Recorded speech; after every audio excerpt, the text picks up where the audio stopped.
Ustadz, jika pada saat sholat berlangsung saya kentut atau keluar angin Ustadz, apakah yang harus saya lakukan? Menghentikan sholat lalu berwudu atau tetap lanjutkan sholat ini Ustadz?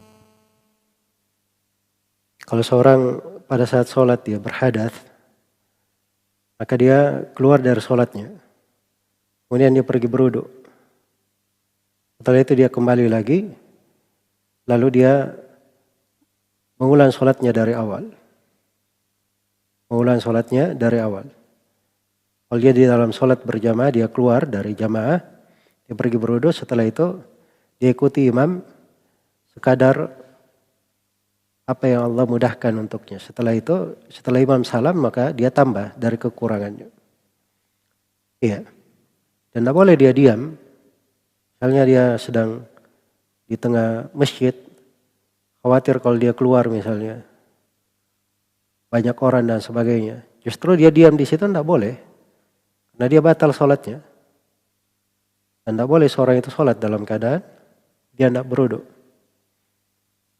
Nah, Rasulullah SAW bersabda, "La yaqbalullahu salata ahadikum idza ahdatha hatta yatawadda." Allah tidak menerima salat salah seorang di antara kalian apabila dia berhadas sampai dia berwudu. Itu hadits Abu Hurairah, riwayat Bukhari dan Muslim. Dan di Sahih Muslim dari hadits Abdullah bin Umar radhiyallahu anhu, Rasulullah SAW bersabda, "La tuqbalu salatun bighairi tuhur." Allah tidak terima sholat itu tanpa ada tahara. Iya. Karena boleh dia sholat di situ. Kalau dia berada di shaf, tetap di shaf, tidak keluar, itu dia memutus shaf namanya. Dia memutus shaf.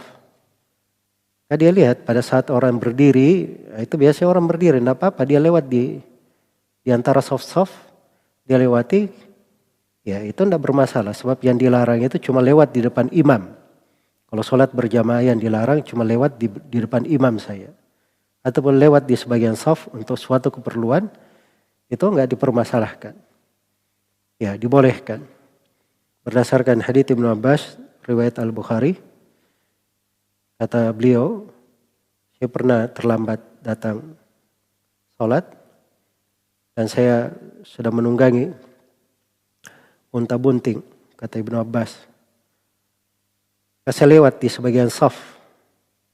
Kemudian saya ikut sholat bersama Nabi Sallallahu Alaihi Wasallam. Jadi Ibnu Abbas lewat malah bersama untanya di sebagian shaf.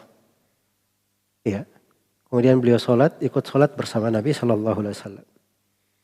Itu dihadiri di sholatnya Nabi. Dan Nabi itu tahu apa yang diberi kelebihan oleh Allah. Beliau tahu apa yang terjadi di belakangnya pada saat beliau sholat. Semoga Allah memberi taufik. Jika kita di tengah-tengah shaf sholat, dikelilingi kita penuh orang sholat, lalu saya buang angin, bagaimana cara keluarnya dari shaf dan pergi wudu? Jawabannya, antum lalui saja dengan berusaha untuk meminimalisir melangkahi orang. Tapi melangkahi orang tidak mengapa. Misalnya antum ada di tengah masjid ini, shafnya shaf kedua, maka antum bisa meminimalisir langkah dengan cara antum mundur ke belakang, kan tempat sholat, tempat wudunya di belakang. Caranya antum mundur ke belakang, yang di belakang antum suruh maju. Setelah dia maju kan kosong, yang belakangnya lagi suruh maju, jadi swipe gitu, sampai antum ke belakang. Apakah berdosa? Jawabannya tidak. Ustadz, itu kan menyuruh orang maju, bagus, ya.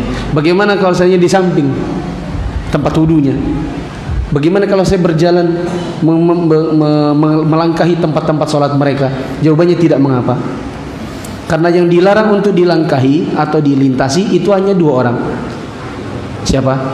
Imam dan yang sholat sendiri. Adapun makmum tidak mengapa. Sebagaimana perbuatan Ibnu Abbas yang melintasi shafnya para sahabat senior, bahkan dia tidak melintas sendiri. Bareng sama siapa? Sama keledainya.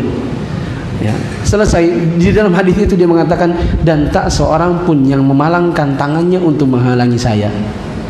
Kalau itu disalahkan, kalau perbuatan Ibnu Abbas yang melintasi shaf itu adalah salah, bahkan pakai keledai lagi, pasti sudah akan dipalang oleh para sahabat.